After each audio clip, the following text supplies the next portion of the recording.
You're listening to Ecosysteming, the podcast redefining economic development through the lens of equitable entrepreneurship, 2 decades in the making.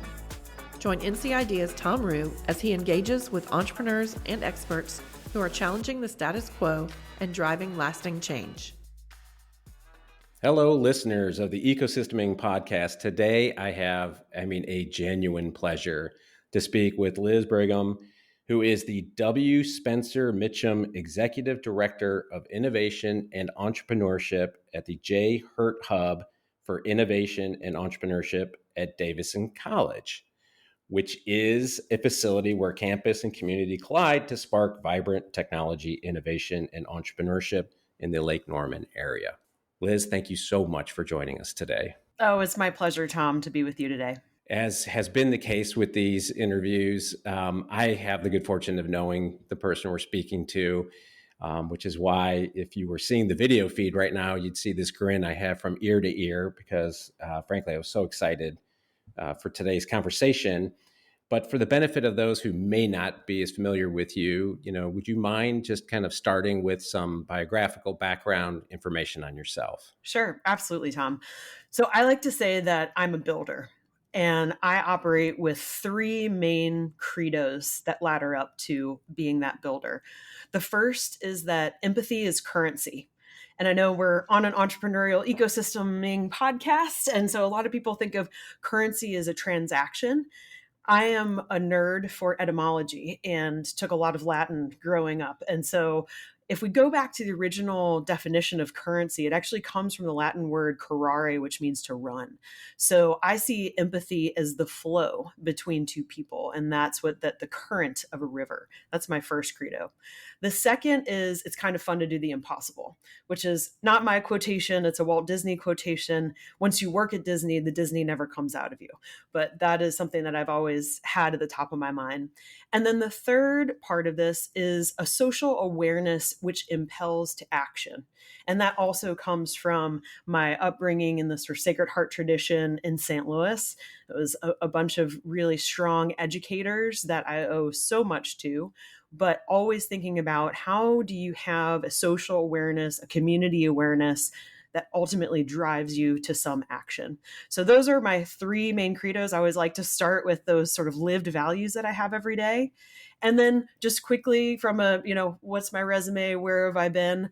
I've worked in 6 different industries for just about every size and stage of company you can imagine, from angel supported and funded early revenue startups to mid-sized privately held companies to post-IPO startups in Silicon Valley. And some of the world's most respected brands like Disney Parks and Morningstar. I've learned so much along the way, and I bring all of those experiences to the Hurt Hub today. I'll close with saying that I'm also a musician. And I have started a number of my own consulting businesses. At one point in time, I was teaching my guitar teacher and his friends how to get higher rates for playing dive bars in Chicago. So happy to go into that detail. It's a lot of fun there. But I've been a consultant as well as an advisor for hundreds of startups through the Techstars organization, as well as through my work at the Hurt Hub. And going back to my musician piece, my life's work is really starting a family band with my kids and my husband, along with what I do on a day-to-day basis. That's fantastic. There's a family band that I follow on social media. I think they're in the UK. Okay. But they cover a lot of iconic American songs, and then they also do kind of like parody takes on those, and it's so cool. It's 4 children and the 2 parents, and I as a big family guy myself, I just love families that have activities that they can share and do together like that. Yeah. Boy, someday I hope to see your family band in action. That would be very cool. Thank you. So clearly, like, you're incredibly gifted and have just a wealth of experience. How is it that the Hurt Hub was lucky enough to secure your talent and lead this effort?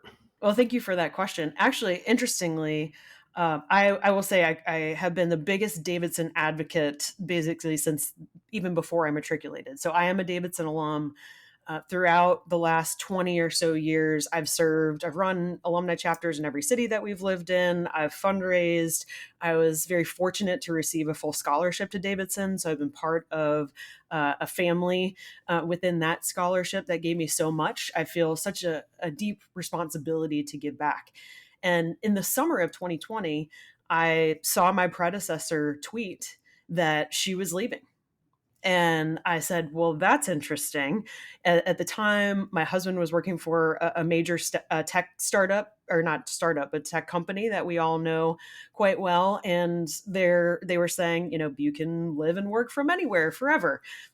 Since changed their tune a little bit, but nonetheless, we had two young kids, and this was really an opportunity to combine so many things that I was already doing and that I love. So coming back to Davidson, that I was already working with students. This was an opportunity because of COVID to sort of restart the program and rethink it.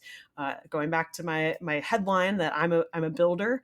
I'm so grateful for my predecessor and what she established, but this was really an opportunity to pivot out of COVID and turn the Hurt Hub into what it is today, which I'm sure we'll cover in a bit more detail. But it really, when you think about living your values and listening to what matters and where you feel like you can make a difference, all of those things check the boxes for me coming back to the Hurt Hub.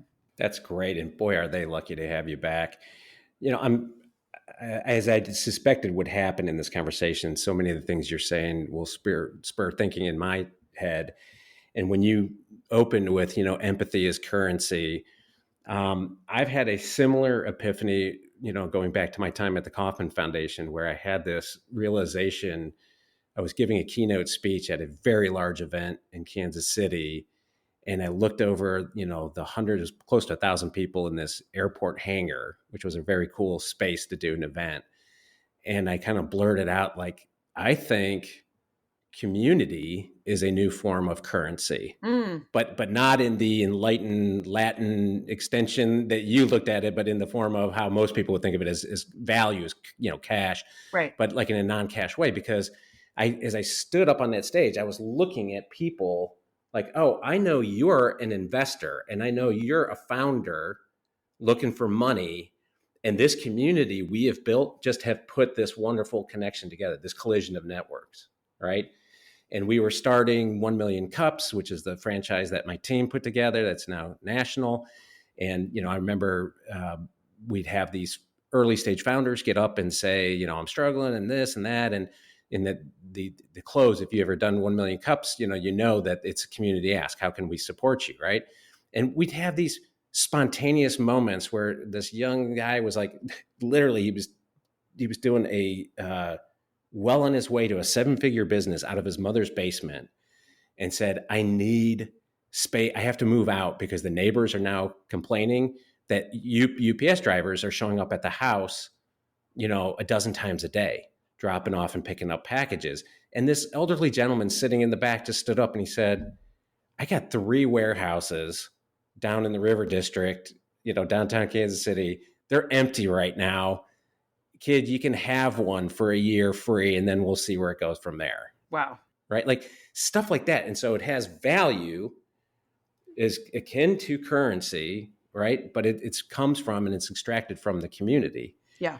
Which, is where we really had the good fortune of working with you. And there's my clever segue in the ecosystem, and the things where we overlap and, we have those shared values of, building. And I have to say, well, I'll tell you what, I'm going to give you the chance to say, the what on Hurt Hub, but I want to preempt you by saying the who. Because you are uncommon as far as university accelerators go, which tend to be, and in my time, I have mildly critiqued as walled gardens because they've been to the exclusive benefit of like the undergrads or just, students only, right? So there's this tremendous asset within a particular geography community, but it serves an exclusive clientele. Yeah. But that's not the case with you. Specifically, and I loved your acronym here, FACES, where it's, faculty, alum, co-working members, entrepreneurs, students, and staff. Like this makes it a true community resource and asset. And I think I just want to point that out because that is not common and it should be more common. So, if you want to start with the who and the why, you're focusing on the who, and then you can segue into the what, because I will do that a disservice. No. Thank you. I love that you picked up on faces, and there's many an entrepreneur that precedes me, and certainly taking this from Bob Ross, that finding that acronym was a happy accident. Actually, it's kind of a fun story during one of our strategic planning offsites. And I come from, again, empathy is currency. I learned about human-centered design at Disney. And I was very fortunate to be part of the team that undertook the development of the Magic Band and completely overhauling WaltDisneyWorld.com. But I always go back to that because we think about the focus on the guest and the importance of words and the difference between a customer and a guest and what that elicits in your mind. And that, kind of 17 years ago, really set a foundation for how I think about not just my work, but the world. So digging into that faces and getting there, what we have done, even from day one. So I came in here in October of 2020, no vaccines, world shut down, said, well, what can we do to really deeply understand the people that we're trying to serve? We can go talk to them. What a novel idea. Right? It's a novel idea. The founders of Stanford Design School talk about the path to entrepreneurship is get curious, talk to people, try stuff. You'll see. I love threes. I love mantras, all of that. That's a little bit consistent here. But so in my first 8 weeks, we interviewed 150 people across all of those different faces, just to understand who are we. As you mentioned, this seems like a strange place to have entrepreneurship at the intersection of a liberal arts campus and in this sort of bucolic town of Davidson, a bit north of Charlotte. What do you need? How can we best serve you? And it's not just a one and done. This is something that the faces I have built into every single month in our leadership team meeting. We talk about faces. Every single year, we endeavor to focus on one or sometimes multiple of those faces and do qualitative and quantitative research. So when I say we live it through every way we operationalize this. I'm also indebted to our former president, Carol Quillen, because she did have the vision that this was, one, frankly, an experiment, but two, that we had a responsibility to be good stewards and good citizens, not just of the town of Davidson, but Lake Norman and the greater Charlotte area. So when this place was first funded and established, she said, okay, you got 5 years to become financially self-sustaining. And you have to show material progress that, again, it's not just about students, it's also about the community. And I will say, too, I feel very lucky that I have a lot of autonomy in many ways that's different from some of the universities or even perhaps other colleges that you mentioned, insofar as I'm not beholden to a business curriculum. There is no business program at Davidson. There are no business majors. There's no entrepreneurship major or anything like that. So we have the luxury of using that human-centered design and crafting something that we will know that will be so valuable and have an impact and get to that sort of product market fit across all those faces that we're serving. So I'll stop there with that, and then we can get into more detail. If I were to tell you across my portfolio of work, and we sold what was I, like 40 when we sold our last company. So I've been doing this side of my CV for 20 years now.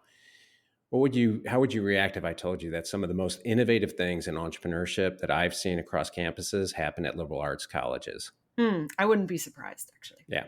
And it's for a lot of the reasons you said, right? When my friend and best-selling author Gary Schoniger, when we were rolling out the Ice House program that you're very familiar with, yes. Right? After the early 5 years, the first 5 years, and where we started having enough data to come back, where we saw it thrive, were at liberal arts colleges. And the kind of the other side of that coin was so strongly did we see this in the data that we started having the saying that um, the entrepreneurial mindset in the business college is where it goes to die. Mm. Because the pedagogy, the rigidness of this is what we teach in business, right? And you're coming in with these weird concepts and open-minded thinking and, testing things and jumping into the uncertainty is like so counterintuitive. And where we got resistance with that program was whenever there was a school that said, well, it's entrepreneurship, so we'll throw it in the College of Business, right? And we'd beg them and say, no, make it an elective. You have a College of Arts and Sciences, like put it there first, beta test it there, right? That'll be the Trojan horse. And I can say it now with the benefit of hindsight, right? Like I can look smart and say, oh, of course, that's where it flourishes. We didn't know that at the time, but that's also why we have to eat our own dog food, right? And be entrepreneurial about it. Try, a lot of experiments and do more of the things that work and less of the things that don't. I want to get back to a little bit about the charge you had, your 5-year charge. Yeah. And I'm curious from Davison's perspective, from your mandate perspective, how do you measure impact of your work? Yeah. Is it, number of burgers sold? And in other words, number of students and people that just come through the turnstile? I mean, to a certain extent, that's got to be part of it because engagement is a real function of the work you and I do.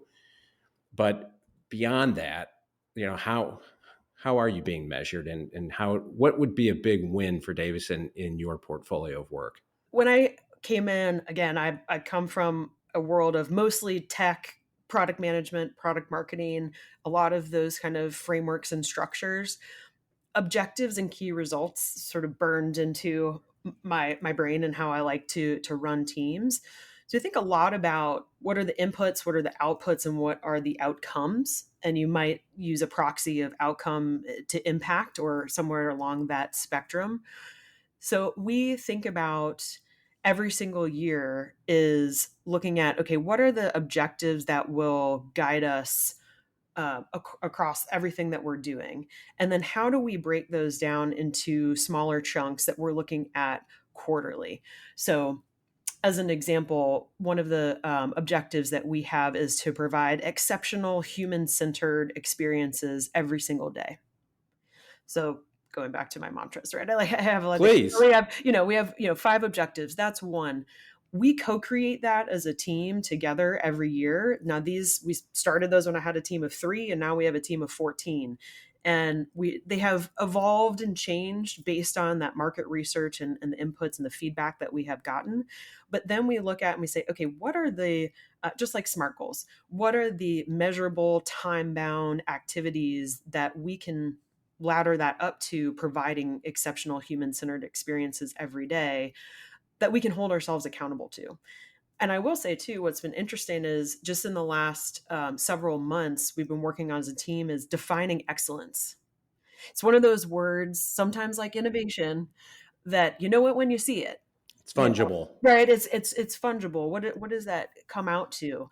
So we think about excellence as leading to our values, the doing work that we're proud of, doing work that, going back to your point, and I'm not trying to skirt the question around impact, but we have very specific measurements on impact across each of our different faces relative to what their needs are.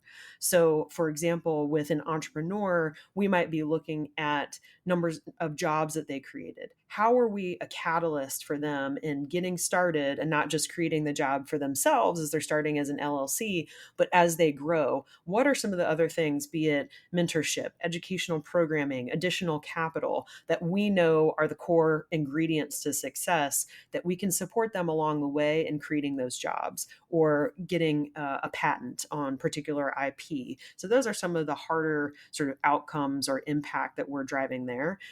But I also, I was an English major. Storytelling is so important to me. I don't want to ever discount the qualitative or the anecdotes or how we made people feel. That might sound a little squishy, but I also think it's really important because a brand is not what you put out into the market. it's how people perceive you in the market and pull it back to you. And so, the Maya Angelou quote that I'm going to paraphrase and not get it quite right at this moment, but people won't remember what you say, they'll remember how you made them feel. Right. And so we look both, on those two levers across all of our faces. We have very well defined quantitative impact metrics that are longitudinal, but then also looking at the qualitative. How do we make people feel? Are they returning? And similarly, if for those who are looking at this, you can Google it or ChatGPT it, whatever the verb is now. I always think about the original Disney strategy map. And if you look at it, it had, movies and theme parks and books and some other things on it. And it was this ecosystem, very appropriate for this conversation, and arrows pointing to and fro every which way. So while we have a whole suite of things that we offer that we can talk about, our impact is how many ways that we can get people to move throughout that ecosystem and not just be a recipient of those benefits, but also to ultimately give back. As I've said, and it'll happen time and time again during the course of this conversation, we are kindred spirits as we work to measure impact. Our acronym is the TAO. It's our thinking, actions, and outcomes.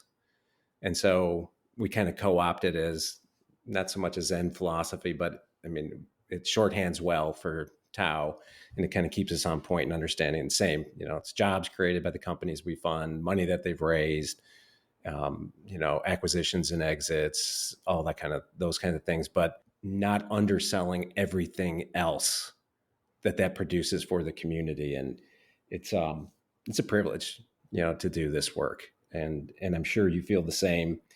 So I appreciate you indulging me kind of in the mechanics, and I wouldn't be surprised if listeners at this point are going like, okay, enough already. Don't keep us in suspense.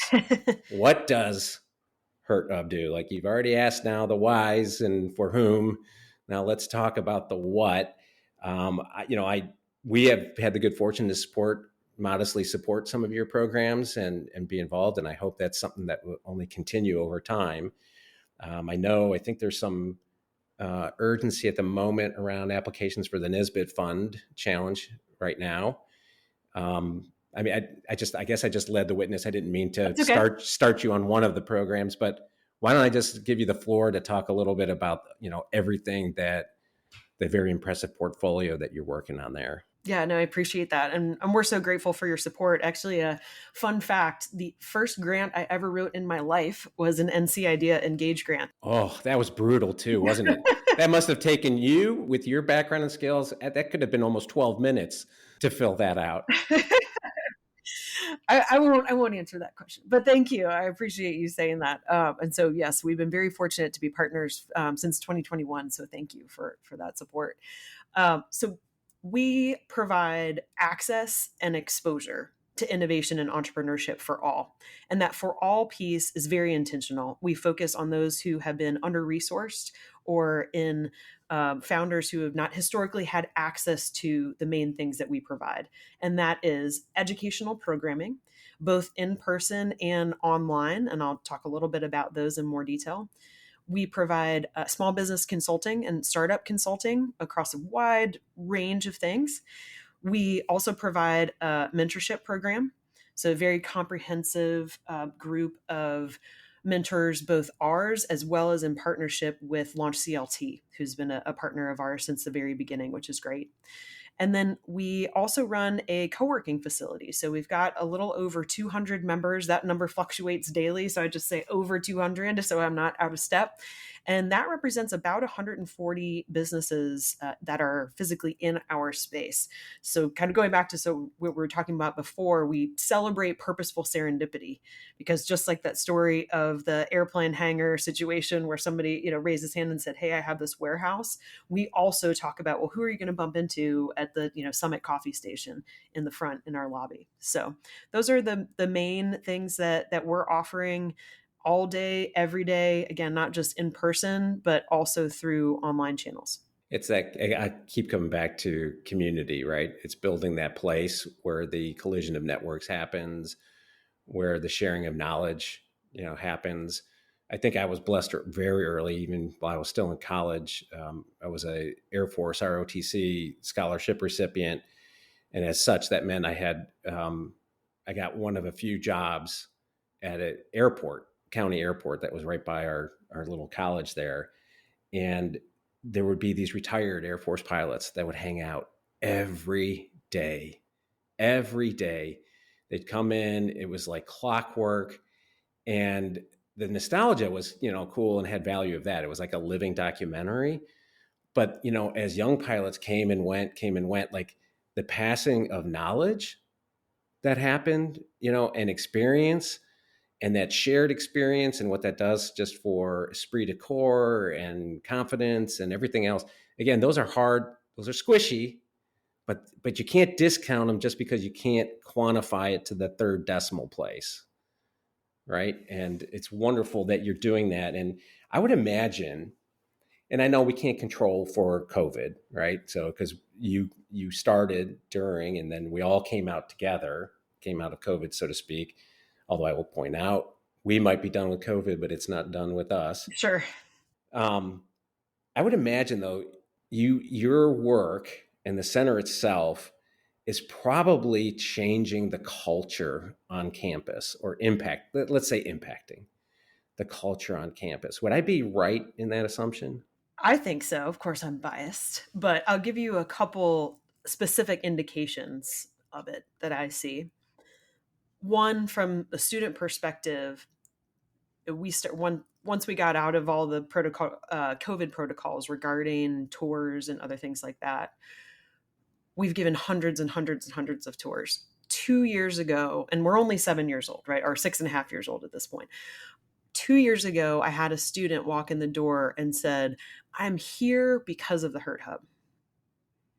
And that wouldn't have been a thing before. And now she's the vice president of the Entrepreneurship Club. Of course she is. Right. She's participated in Idea Sprint, which you all supported. Thank you. She's run a Try It Fund. I mean, almost hitting for the cycle at this point.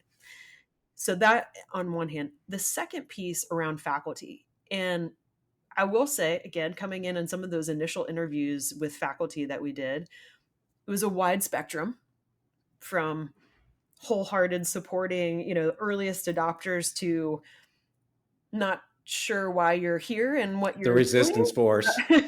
a little bit of that. What I really wanted to do, and especially as an alum, I traded in, some of my alum chips because some of the faculty members who I had are still here thanks to tenure. But what we've seen a precipitous incline in is faculty members who are now participating in us. We went out and fundraised for an endowed fund so that we can provide a grant of $15,000 for faculty members to be part of our leadership team every year. And so being able to come with a professional development opportunity for them, to come with funding because they're very busy, right? And to come with a sandbox for their creativity has materially changed. Whereas I got one application 3 years ago, I just sifted through 14. And on a campus of our size, that's quite significant. So I see that. And then the third piece that I think will also be this halo, frankly, for the next 8 to 10 years of our president's tenure is we are a part of the strategic plan of the college. Oh, that's fantastic. When you have buy-in at the top leadership. Yeah. I was selected to co-lead the strategic planning initiative all around connectivity to the town of Davidson and Greater Charlotte. And the Hurt Hub is a cornerstone to that work. So now thinking on, okay, we're embedded into the strategic plan. There's funding, a capital campaign that may come in the future. So those three pieces in terms of impact and outcome, I think are indicative of the hard work we've been doing and my team as well over the past several years. Let's talk about your team for a second. Sure. So I'd like to think that I'm a professional, even though I did a bunch of podcasting back in the Kaufman days. It was actually a whole series called Top of Mind. But I was out of the game for several years and now I'm back into it. So I'd like to think I do a little bit of prep. And you recently wrote, and let me just make a shout out for you here. For anybody listening to this, if you need like masterclass on basic management 101 blocking and tackling, follow Liz on LinkedIn because she puts these pieces out there that are just so useful, you know, filled with nutritional calories, like good calories for you on this. And you did the one on bringing new teammates on board. Yeah. And, hopefully a lot of people listening are trying to grow teams. And, I think for many, and I know I had to learn this the hard way through like my earliest, at least 3 startups, you kind of undervalue, some people would call them like HR responsibilities, right? And I think that's a little bit treating it too mildly. And it goes to culture, which we alluded to earlier, and how important that is. Do you want to share? I don't want to ask you to like, I know I'm fanboying over your work here, but it's true, and I think 7 principles you had here, or 7, suggested advice, treat new mates how you want to be, treat new teammates as you want to be treated, like the golden rule, of course, right?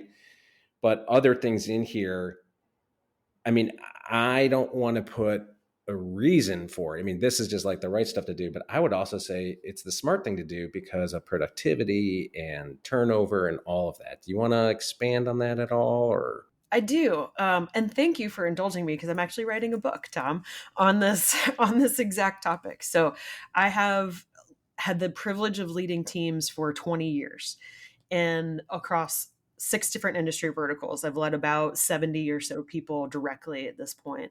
I've worked for 22 different people in those 20 years. Corporate America is an interesting beast when it comes to moving things around. Yes, it is. I'll throw out some stats to you, and these are more broad, not necessarily just related to startups and small businesses. But according to US Bureau labor statistics, there are 10 million managers in this country. And if you make an estimate of maybe they manage 2 to 12 people, up to 120 million Americans are being led by someone, usually, that hasn't been trained in how to lead teams. They were a great individual contributor. Maybe they're a new founder. Again, no shade on that. But we haven't properly trained those people who ultimately are overseeing the financial stability, mental health, potentially physical health, depending on the industry that they're in, of up to 120 million Americans. I don't know what more you need to say to that, because in any organization, your personnel costs are typically 60 to 70% of all your expense. They're your most important asset. Without a team, you don't have a business. And they're your most expensive asset.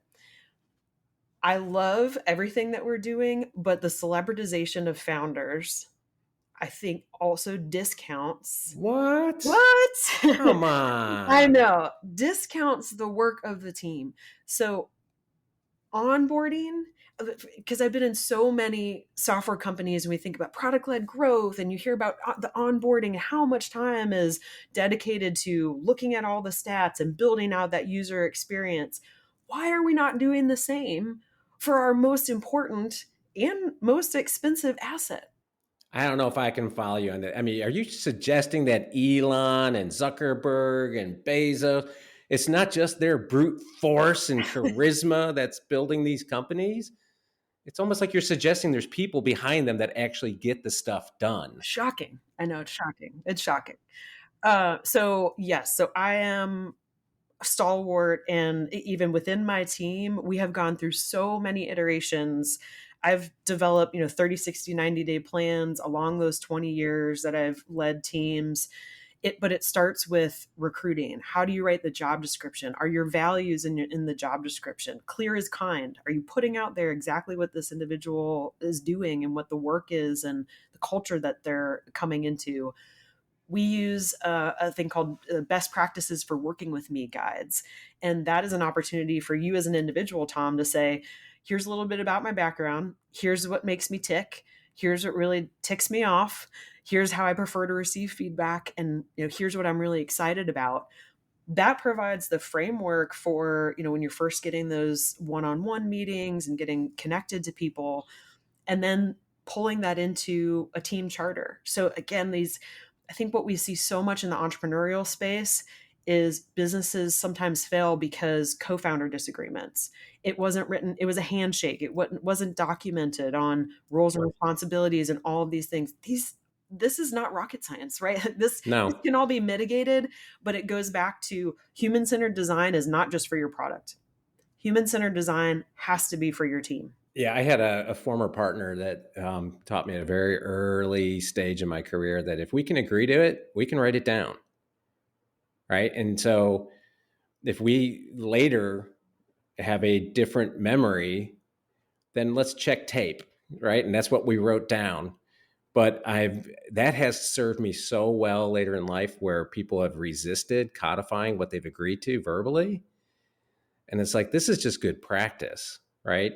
And I have not done it as formally as you have, but in, everybody that I hire, one of my closing questions is, what do I need to understand to help you succeed here? Right. And then another little trick I'll share, and it's been disarming, especially for the candidate you're working very hard to convince. When you go through that invariable reference check, you can assume that the references are just going to say wonderful things. So I don't waste their time about hey, tell me why, Liz is so awesome, right? So what I ask the references are, what do I need to know to ensure Liz's success working here? Mm.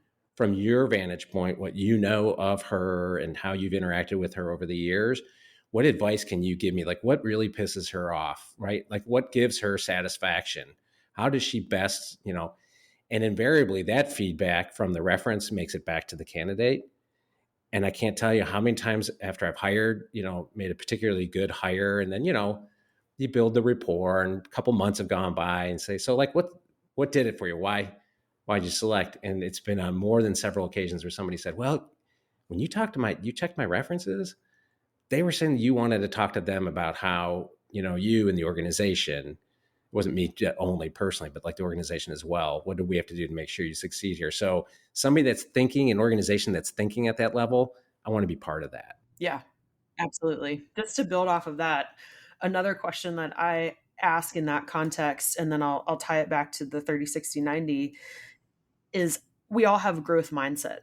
So I always ask questions of the references of what are some things that this person is working on? How could I support them to realize their potential? Or areas, that you see that we could forge a path together or put together special projects or other things to help them reach their potential.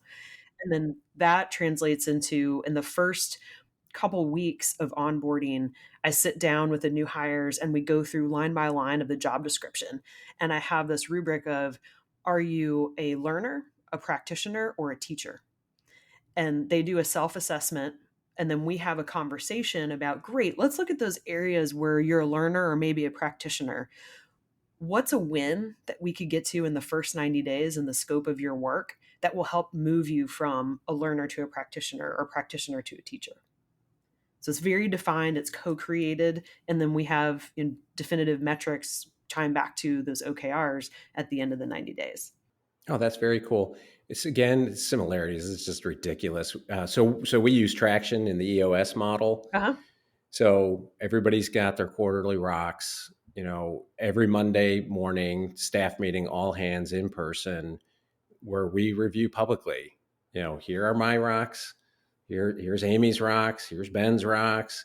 We color code them. Oh, they're still red. We haven't accomplished that this quarter yet.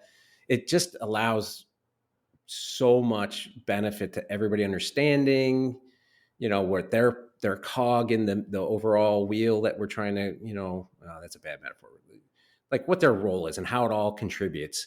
And it's not meant to vilify people that might get behind on goals. It's, okay, maybe we need an intervention here. And, Christian's got some bandwidth, he can help you this quarter on those.